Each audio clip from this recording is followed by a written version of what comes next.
भनिन्छ जस्तो देश त्यस्तै भेष हुन्छ रे। यानि कि जस्तो माहौल हामीलाई मिल्छ हामी त्यसै किसिमले डल्ने गर्छौँ। इभन अझ हाम्रो सपना पनि त्यस्तै नै हुने गर्छ। र राम्रो कुरा त यो पनि छ कि ती सपनाहरू पुरा पनि हुन्छन्। तर ती सपना र चाहनाहरूको के होला जो माहौलको एकोर्डिङ हुँदैन। अर्थात् यदि कुनै व्यक्ति लखपति, करोडपति या मिलिनियर्स बन्न चाहे के हुन्छ त? आउनु साथीहरू, आज हामी ती 4 लेसनहरूको कुरा गर्नेछौँ लेखक डेभिड बाकको द अटोमेटिक मिलिनियर बुकबाट, जो हामी आफ्नो थोरै स्यालेरीले पनि एक मिलिनियर बन्न सक्छौँ। Lesson number 1, mating the automatic millionaires.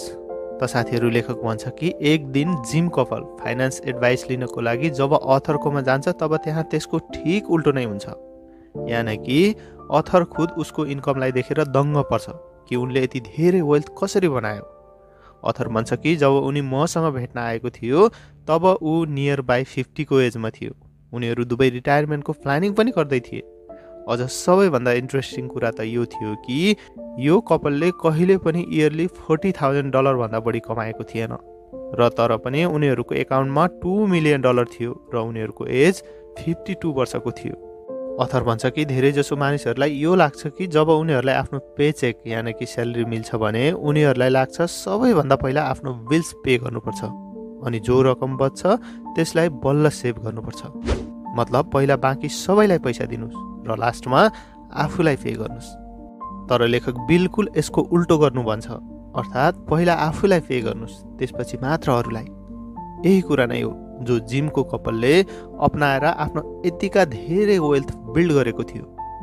त त्यसैले साथीहरू, तपाईहरू पनि एक अटोमेटिक मिलिनियर्स बन्न चाहनुहुन्छ भने यो कुरालाई स्ट्रिक्टली फलो गर्नुपर्ने हुन्छ।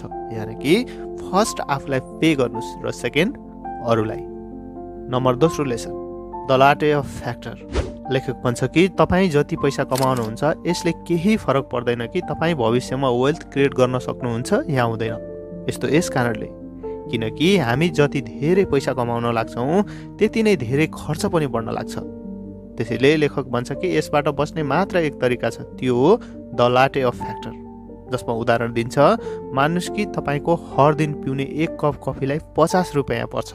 यानि कि तपाईँ सधैँ नै 1 महिनासम्म कफी पिउनुहुन्छ भने तपाईँको खर्च आउँछ 15,000। र यसैलाई नै तपाईँ आफ्नो डेली कस्टमा 1 इयरसम्म इन्क्लुड गर्नुहुन्छ भने त्यही कफी तपाईँलाई वर्षको 18,000 को खर्च गरिदिन्छ। साथै यदि तपाईँ अझ एक स्मोकर पनि हुनुहुन्छ भने तपाईँ दिनमा 60 देखि 70 रुपियाँ त आरामले खर्च गर्नुहुन्छ, जो वर्षको 20 देखि 25,000 सम्म हुने गर्छ। तब ओभर द लस 30 वर्षदेखि स्टक मार्केटमा हेर्नुहुन्छ भने एभरेजमा 10% इयरली रिटर्न मिलिरहेको छ।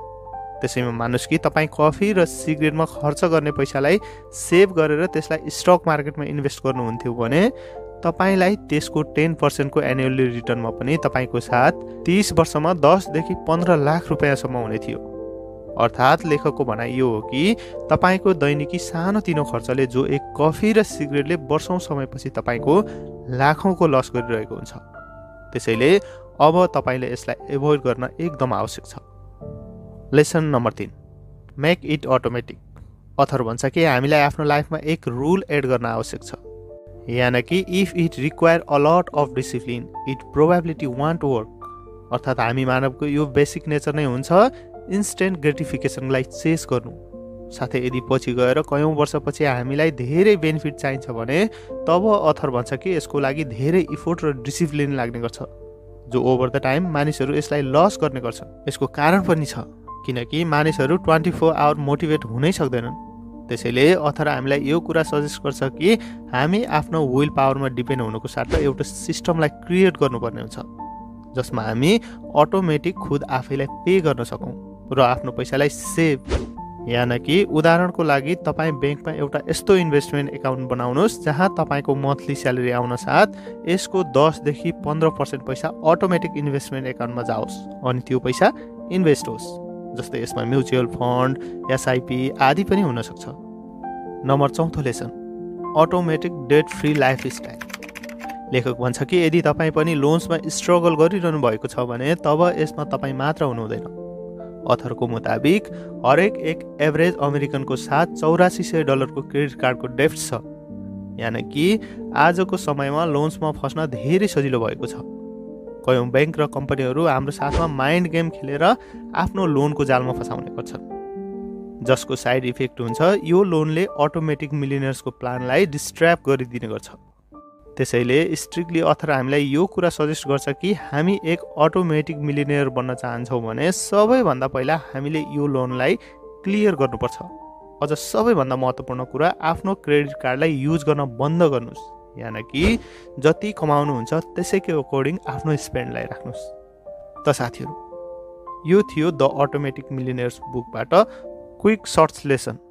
भिडियो कस्तो लाग्यो फिडब्याक पक्कै दिनुहोला। साथै मन परे भिडियोलाई लाइक र च्यानललाई सब्स्क्राइब पनि गरिदिनुहोला। हस्त, धन्यवाद। जय नेपाल।